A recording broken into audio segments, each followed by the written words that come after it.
Our disgruntled and young oppositionists very often like to complain about the fact that we supposedly have banned protest actions, and because of this the authorities sort of don't hear the people.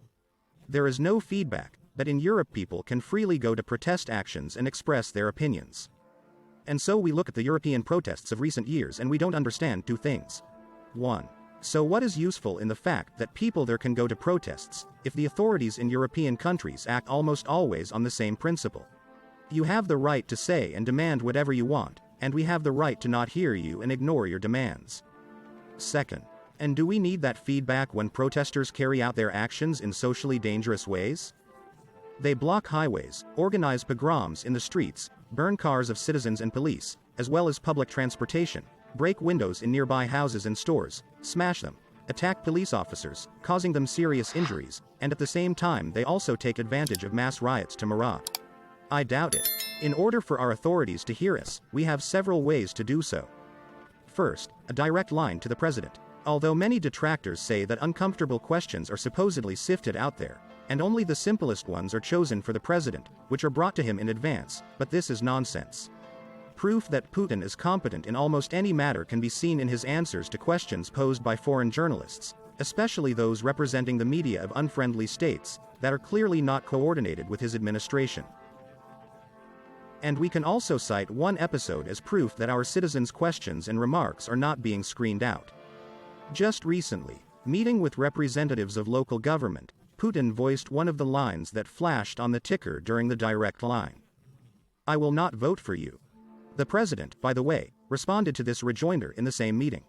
And this line clearly shows that no uncomfortable questions or unpleasant remarks from citizens are screened out. If you are an open-minded person, you cannot help but see that many issues previously unresolved on the ground were immediately resolved as soon as the citizen's question reached the president, and often were resolved by governors even before they were voiced preventively. Similarly, direct and open communication of the head of state with his citizens has not been and is not in any other country in the world, and is unlikely to be. And that is the best feedback. Secondly, various bloggers and Telegram channels are now gaining tremendous strength and have millions of subscribers. Popular Telegram feeds, millennials, are already being referred to by the federal media.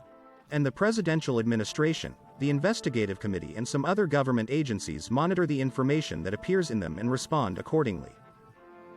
Third, we have another opportunity for feedback. This is the site of the Russian Public Initiative. Any person, emphasize anyone, as well as a famous blogger or a Telegram channel that has several 100,000, much less millions of subscribers, can publish a public initiative and ask their admirers and subscribers to sign it. And when the initiative gains 100,000 signatures, it will be sent to a federal-level expert group and considered, after which a decision will be made on measures to implement it.